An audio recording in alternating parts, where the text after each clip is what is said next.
All right, so was the diff bushing install worth it? I can confidently tell you right now that 100% was.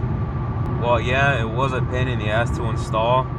Honestly, bro, the way it makes the car feel is, the difference is noticeable. It is. And it's not just like in certain aspects, it's like across the board.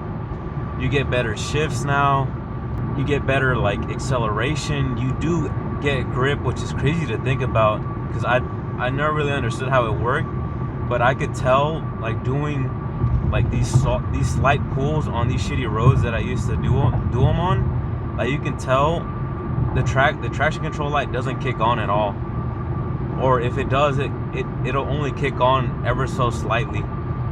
For comparison, like it used to cut power a lot on certain roads where you would do pulls on, and we're running right now, I want to say it's probably like 5 to 430 seconds on the rear tires. So when it comes to like your first modification, when it comes to the vehicle, how the vehicle handles, honestly I truly believe this should be your number one, because it's honestly more of a repair than it is a modification.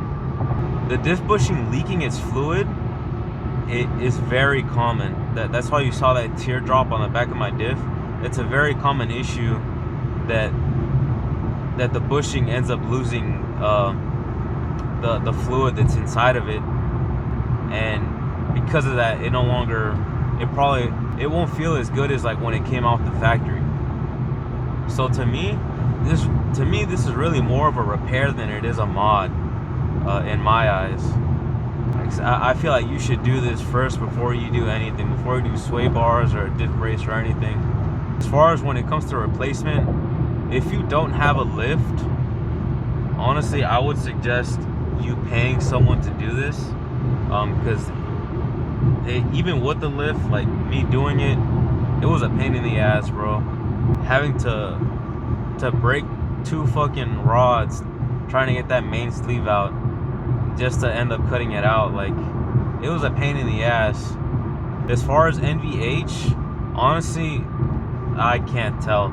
Like it feels, I think there was a slight increase in noise like when it came to the tires, but even then, like honestly I'm not even too sure because I really can't tell. Right now I have like, obviously I have no music, all the windows are up, I have like the AC on a little bit but not enough to cover any noise, and I mean this is fine. Like whatever you hear in the cabin is what I'm hearing.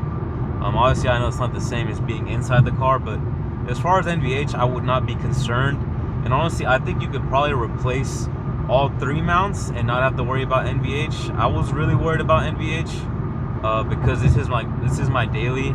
So I only replaced the main issue, which was the one inside the subframe. But honestly, I think you could probably go with all 3 and you won't have any issues when it comes to NVH. But yeah, even just with replacing the one mount, when replacing the one main mount, like that made a world of difference. Like I said, honestly, the thing that really made me happy about this is that slight delay when you're driving the vehicle, like it's no longer there. And it's not even just how the vehicle handles, but it's also how it shifts. I remember going down those back roads, I used to have to really shift early to prevent the car from like, you know, jerking a lot, because anytime you would shift, like let's say above $5,000, you know, it would jolt the vehicle because of that bushing. But since with the poly bushing now, it doesn't feel anywhere near the same. I was honestly reflecting back on it, I was like, honestly, driving the car with the bushing, with the OEM bushing that it had, felt sketchy compared to what the poly diff bushing did. And that was crazy to me, because I was like, bro, this feels like how the car should have been from the factory. Like it feels a lot better, man. So honestly, I really can't say enough. You gotta put that bushing in, man. Especially if you like to drive your G, you know, hit them corners and shit like that. Like you got to. And even if you don't do that, just for shift quality and and you know, like power flow, it's still worth it. With literally like there's no cons realistically at all when it comes to this. I mean, yeah, like I said, the NVH is non-existent essentially, so I'd say the only con is the installation. I don't know how much someone would charge to put this on, but yeah, the installation is going to be the hardest part, or it's going to be like, I guess, the thing that'll probably stop a lot of people from putting this mod on. But I would definitely suggest it, hands down. This will make your G or your Z feel a lot better, man.